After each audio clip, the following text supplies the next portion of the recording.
I ignored my husband so much that he went away without telling me. I, Carla, 30, am 6 months pregnant with mine and my husband's, Harry, 31's, first child. During this pregnancy, I've been very exhausted every day and would usually come home from work and go to bed an hour later. Then I'd wake up at midnight and reheat what Harry had made us for dinner. For context, I've been part of a huge work project that's been going on for months, and I've been extremely overworked. On top of this, my husband doesn't have a job at this moment and isn't looking for one unless I remind him. Been working overtime to get as much money as I can before maternity leave. Our anniversary was on the 6th of August, and I'd asked him if we could have a romantic dinner at home and then snuggle up to watch TV under a warm blanket. Thought it was a wonderful idea since I was too tired to go out and because I knew that Harry was doing most, if not all, of the household chores. However, he seemed a little annoyed when he agreed, but I thought nothing of it. The next morning, Harry seemed quite cold towards me and barely looked me in the eyes. Once I got home from work, he wasn't there, but that was normal, since he could have been out with his friends or at an interview, and so I went to sleep. I woke up at 11 that night to see that I was still alone in the house, so I checked my phone. I had about 8 missed calls from Harry and a long text. I'm summarizing, but the text read, "I understand how tired you are because of this pregnancy and you having to work extra hours most days, but I'm over being ignored every day and having a 5-minute conversation with you every so often. You expect me to do all of the housework and plan our boring anniversary alone? I'm really annoyed, so I'm staying at a friend's tonight. Text me when you see this." Of course, I called him and texted him about being sorry and wanting to talk, but I never got an answer. In the morning, I called my boss about having a day off and spent most of it waiting for Harry and planning my apology. However, when he came home, he silently handed me a rose and a card saying that he loves me, but needs a few days away from me to figure out what he's going to say/do. Then those days became a week.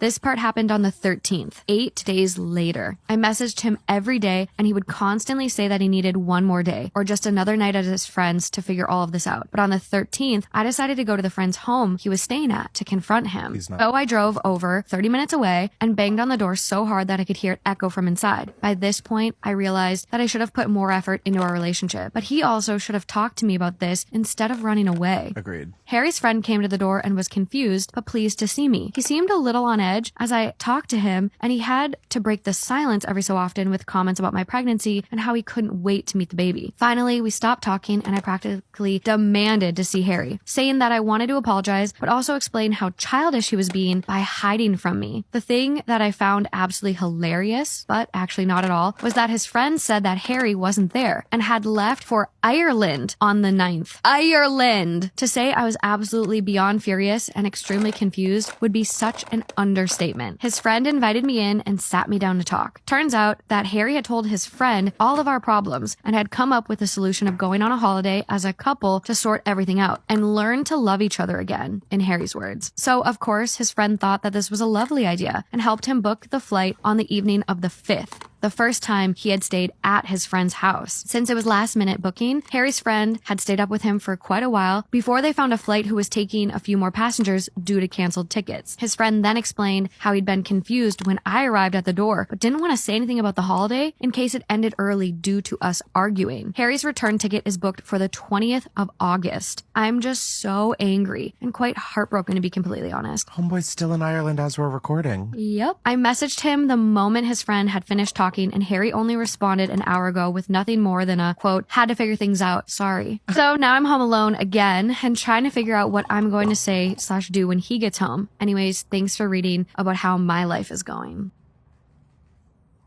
Am I the asshole for asking my girlfriend to get rid of her office because she doesn't need it? My male 33 girlfriend Katya, female 31, and I have been together for about a year. We don't live together yet, but I've tried to have that conversation as I really want us to live together. Unfortunately, I recently quit my job and cannot afford to rent my current flat. Katya lives in a nice neighborhood and owns her flat. It's a 2-bedroom flat, except she converted 1 bedroom into her office space. Except that she doesn't need it. Katya is a writer. She writes romance novels and self-publishes them. She's one of the lucky ones who actually make quite a lot of money doing that. The thing is, she doesn't need an office. She can write from anywhere, her living room, her bedroom. She sometimes writes in a library, coffee shop, the castle ruins, if the weather is nice, the beach. You get the point. As a writer, this is infuriating to me, but let's continue. As I'm not unemployed, I've thought about finally chasing my dream and start streaming games. Oh my god. For that, I need a separate room to put my setup and record things. When I first talked to Katya about moving in, she was apprehensive, but the more we talked, the more she was open to the idea. Last night, I mentioned that she'd have to get rid of her office. She has to.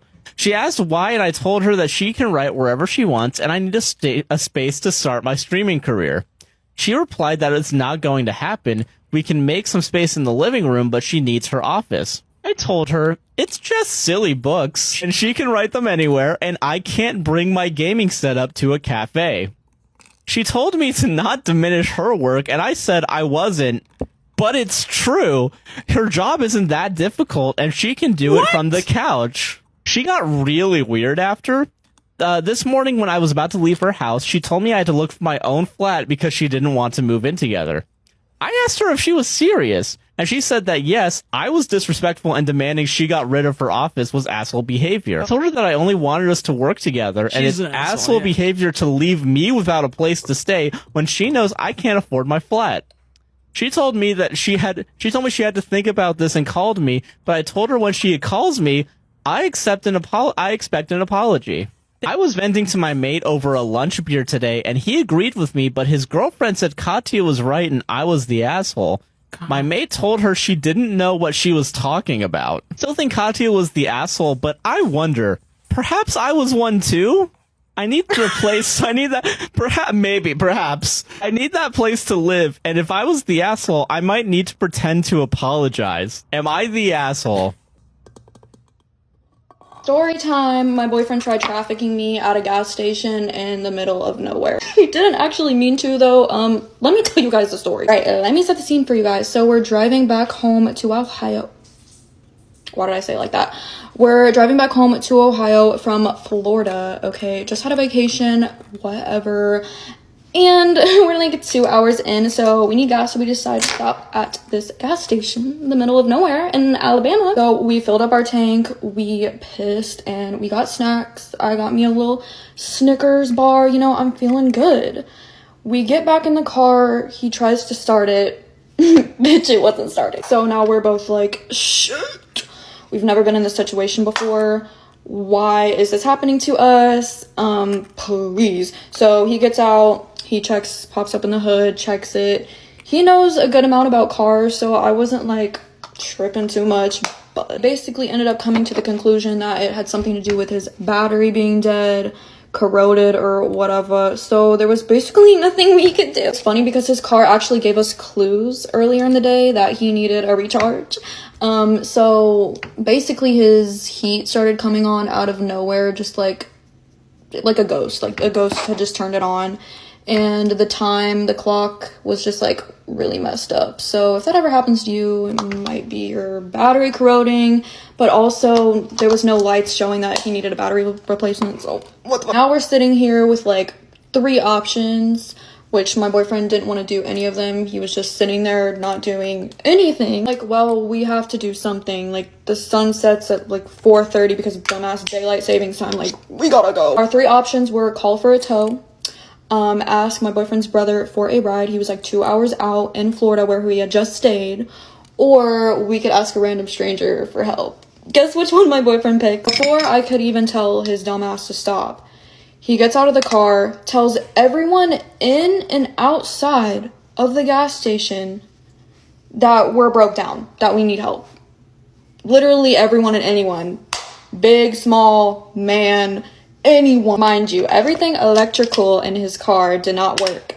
The windows, the locks, the locks on the doors did not work, bitch. I didn't have any weapons on me, had nothing, and I'm very susceptible to getting kidnapped. I'm like this little tiny 4'11" little girl, so I was freaking out. And my boyfriend is this little scrawny little Timothy Chalamet motherfucker, but like 5'7", 5'8" Timothy Chalamet. Like, he's weighs as much as I do. Basically like a super nice, wholesome golden retriever boy, and is like, hey guys, hey everyone, can you guys jump us? Like, you know, you got some jumps. So now that he's told about like 6 different creepy looking men at this rundown gas station with bars on the windows in the middle of nowhere with barely any service around but the gas station, we finally found this nice fat little old man hillbilly with a super thick country accent. We can barely understand him, but he jumps our car. Hooks up his truck, he jump starts it, doesn't work.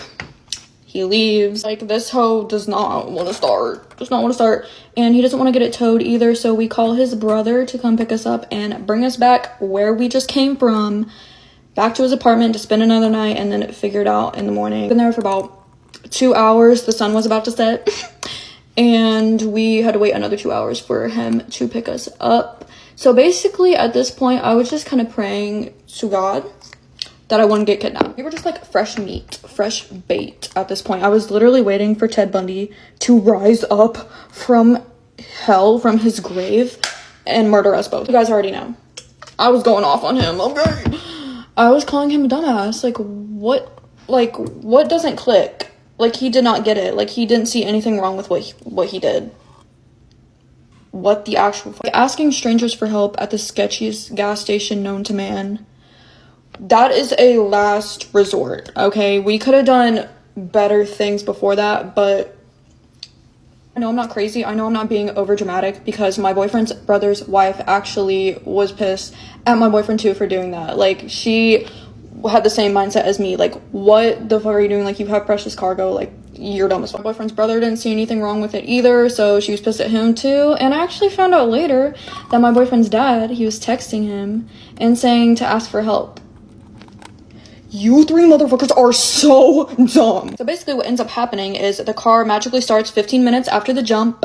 We call off his brother picking us up. We go back to his brother's place where we just came from in Florida, and we're good. We spend another night and then we leave in the morning. His car is all good. He got a battery replacement at the AutoZone. So it was chill. Now I'm home. Just a tip for you guys. If you have a boyfriend and you plan on going on a road trip with him, make sure you tell him not to do that dumbass shit. Okay? Because I've been with this man for 5 years. Never did I think he would, do, what? What the actual frick? But he ended up apologizing, and he was like, I'm sorry. I'm like, it's okay. If you think I'm being dramatic, maybe. But at the end of the damn day, I was scared.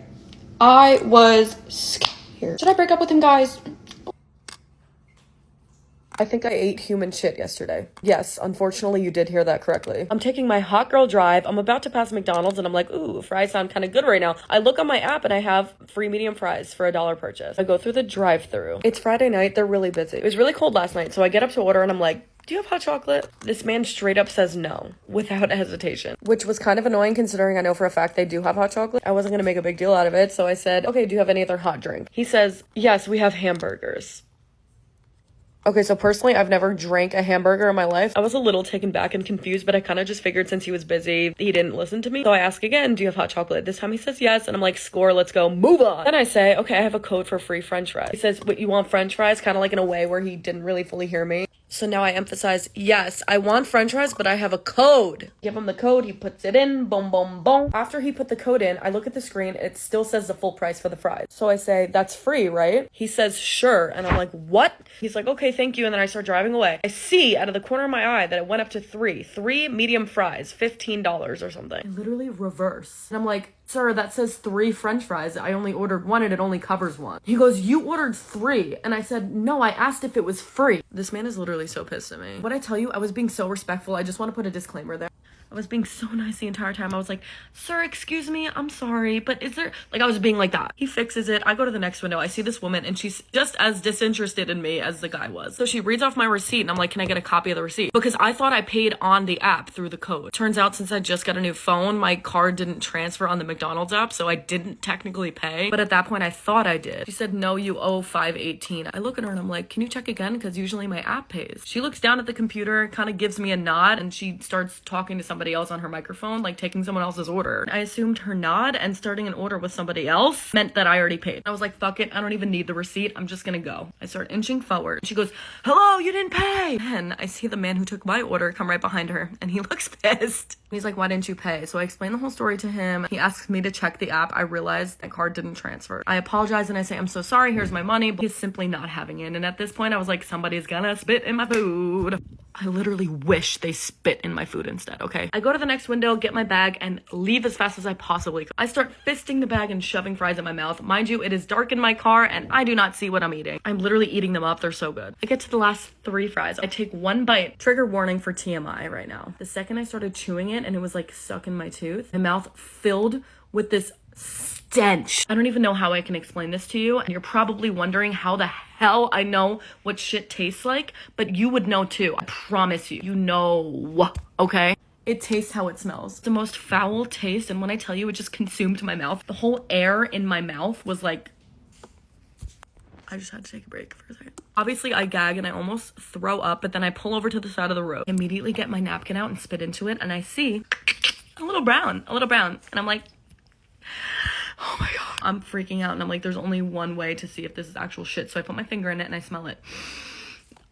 I literally gag. I know for a fact one of those workers either wiped their ass with my fries, or they just had shit laying in the corner ready for the next guy to piss them off, just to and shove it in my medium fry. I'm almost 100% sure. The worst part about this is that there's no way to prove it.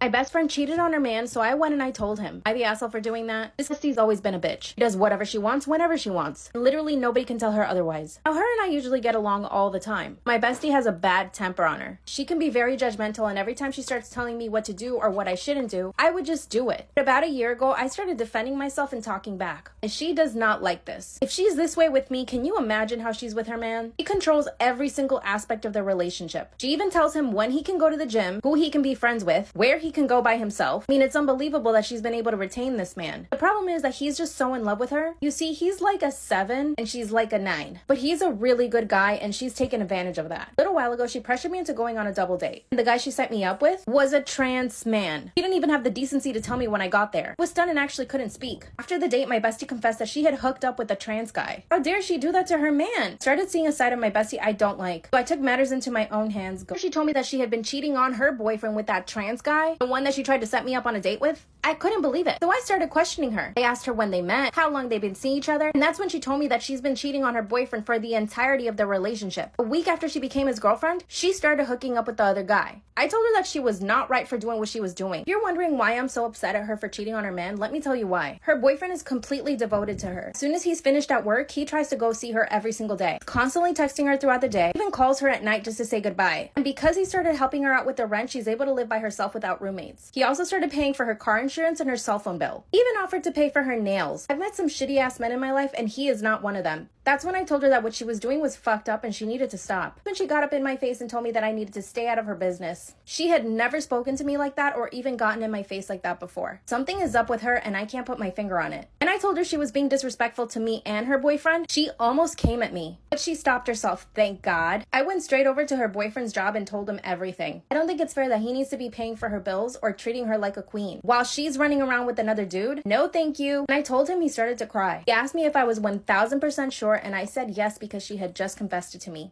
And now I have bigger problems. He went and broke up with her, and now my bestie's coming at me. He's getting people to bully me online. She even had her brother follow me for an entire day. When I tried to reach out, she blocked me. She actually broke one of my car windows. What the heck should I do? Okay, you guys love the stories of my mom being crazy. I'm going to give you a bunch of the times my mom was completely unhinged and truly formed me into the woman I am today. Last time I did one of these videos, she made me delete it because something that she did in it was within jurisdiction, so she wanted to delete it. But this time, I got you, Mom. I'm not going to say what I said last time. I have a notepad. Okay, let's go. One time, my mom's boyfriend cheated on her and she found out, so she took all of his clothes out of his basket and put them in the garage, pissed over them, threw the cat litter box on them, and told him to come pick them up.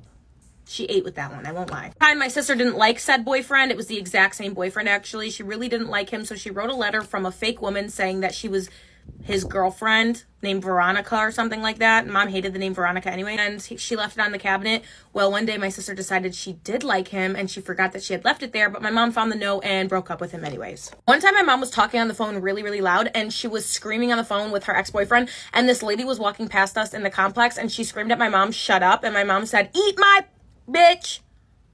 The girl said, "I will," and my mom had nothing left to say. But like, why are you screaming that? There are children at play, Mom. Again, one time my mom had a different boyfriend. She found out he was cheating on her. She went to his house to argue with him, ran over his toe with her car. she ate that one up again. One time I was at the park and this little girl took my doll out of my hands, broke my nose with it. I ran home crying to my mom. So my mom went up to the park and beat her mom's ass and got her evicted. She ate that one up.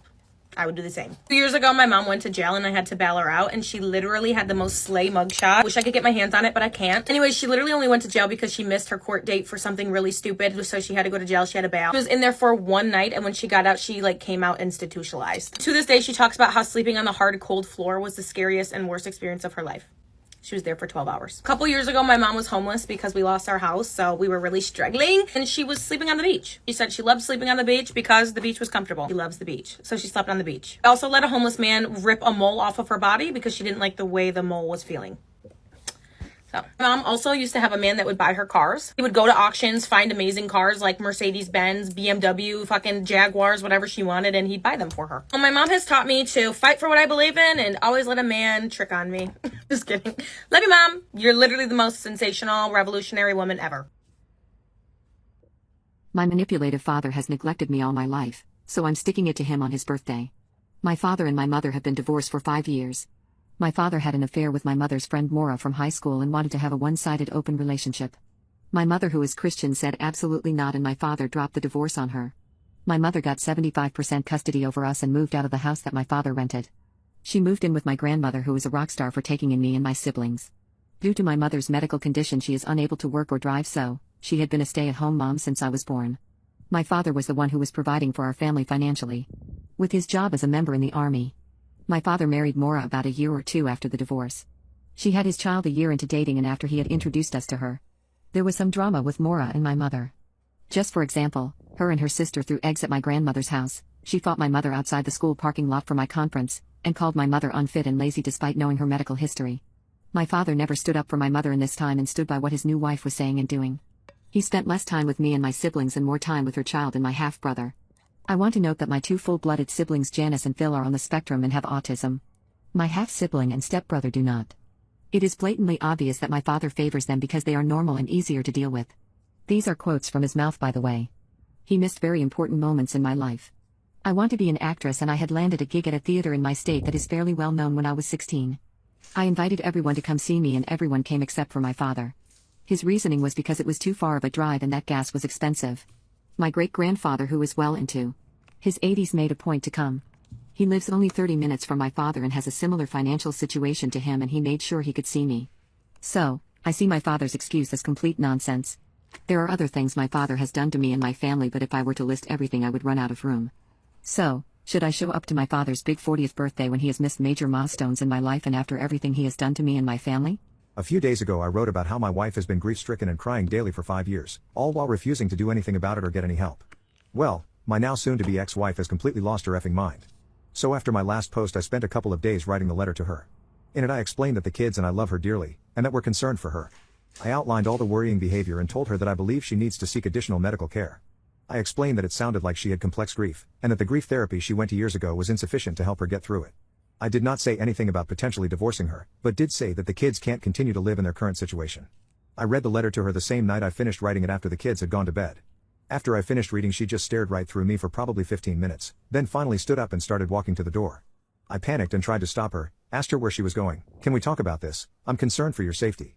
She rolled her eyes at me and said in the coldest voice I've ever heard her use, "I hope when your parents die someone doesn't tell you to get over it." After that I didn't try to stop her, I just let her go. I was ticked off for maybe 5 minutes before the panic set back in. I legitimately thought she was going to end herself.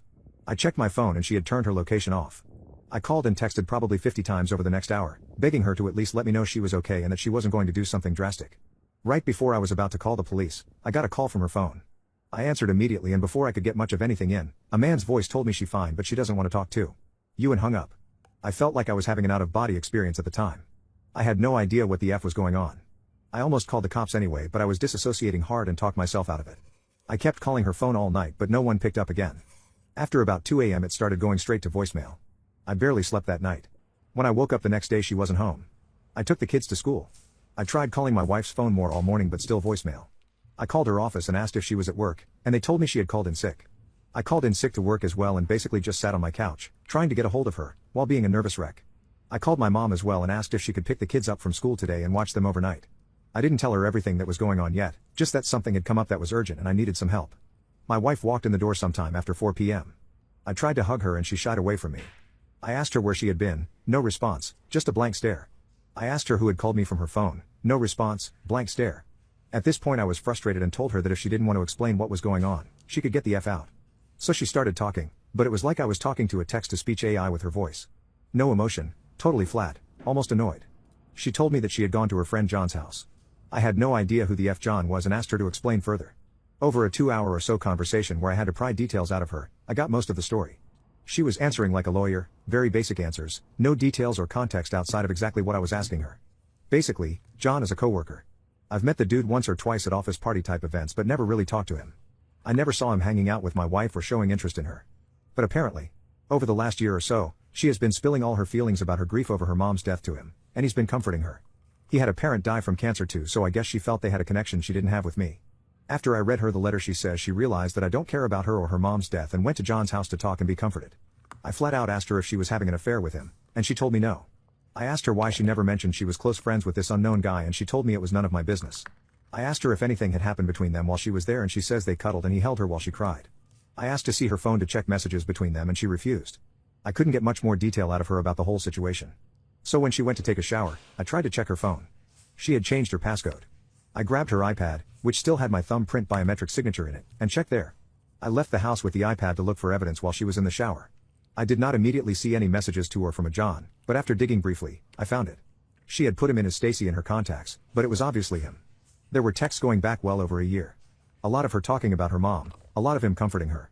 A lot of him telling her I don't really care about her, and that he would never treat her that way if they were married. All of her replies were in agreement. A lot of texts from her complaining about me. A lot of him trash-talking me. The night she left, she had texted him, "F it, I'm on my way over if the offer is still there," followed by an immediate yes reply. Then the next morning, a text from her to him saying if he asks, "We just talked." I threw up out my car door in a Walmart parking lot for 20 minutes. I came home and found her on the couch on her phone, seemingly unconcerned or unaware I had even left. I told her that I knew, and that she needed to leave. Again she just stared at me for a while, not responding, until I got aggravated and told her to get the F out of the house. She immediately got up, told me John was right about you, and left. I haven't seen her since. I told the kids she went to visit her parents. I don't know what to tell them, but I have to tell them something soon. I don't really even know what to do. Ostensibly I need to divorce her, but going through custody, child support, etc. is dizzying. I feel paralyzed and haven't made a move yet. I know she's lost her mind and this is probably some kind of psychotic break, but I just can't care anymore. I put on a brave, numb face to go to work, then for my kids at night, and then cry after they go to bed until I fall asleep. I feel like my life is essentially over. This is how I started becoming myself, and now I'm a boy who dresses in feminine ways but isn't gay. From the start, I've always been a boy who's like girl stuff, and ever since I was 7, I think I've been doing stuff that girls have done, like wearing shorter tops and being. I think it was around 2019, and I started to not give a fuck what other people said, and I started being me. Now, Cody, how? You didn't just start out of nowhere. So, when I was younger, I always went shopping at the mall with my grandma and my sister. And of course, she was younger, so she always enjoyed getting to go into Claire's and stuff. And I remember just I never ever got anything because I was this is for boys. I just remember the one time, and I was I really like these glasses, and they were I don't know, sparkles or something. And then ever since then, I had just been wearing things that girls had done, girls had worn, but I liked to grow up the time. Obviously, I was very young when I changed into the person that I wanted to be, so I didn't even know what gay was at the time. And so I just was always I like a girl, obviously, still, and I never found interest in boys or being transgender. I've always I just wanted to stay a boy. I didn't want to be gay, obviously, because I didn't even know what it was, but I just liked girls. I think when someone had mentioned gay to me the first time, I was but I like girls. I honestly think that so many boys are so ugly, and I have so many friends that are girls, and they're always oh my god, isn't he so hot? I'm no, I love being me and not doing what other people do, because I feel being different. If you have any questions, I'll do my best to answer them in the comments. But also, I just didn't want any hate for this, because I just wanted to be who I am, and I don't want hate. I mean, I've gotten so much hate over the time, and just also adding something else. I know that there's going to be those comments that are oh, well, this is not a part of the LGBTQ community thing, so therefore this is a fake person or something, or I didn't even know this could be a thing. I know that I've never done anything wrong to you, so just stop being rude to me if you're gonna be rude. Like, I didn't do anything, and like I know those people are gonna be like, oh, you zest. Like, stop. It's kind of annoying, and it's like just getting out of hand. Like, I've had so much hate, and just like I'm here online to make videos to entertain people, not to get attacked by it. I feel like making these videos is just so much of the better for me, because I feel like people will understand me more, and like if I'm ever out in public and like I have a fan or something, they're like, oh, he's not gay. Like, I just know I have people by my side, so that is why I'm making these videos. I also want it to be very clear, because if I do start doing social media like religiously and like getting paid for it, I guess, like, and like later on, I just want like everybody to like be able to like know me and know about me, so like I don't just come up and you're like, oh, what the fuck,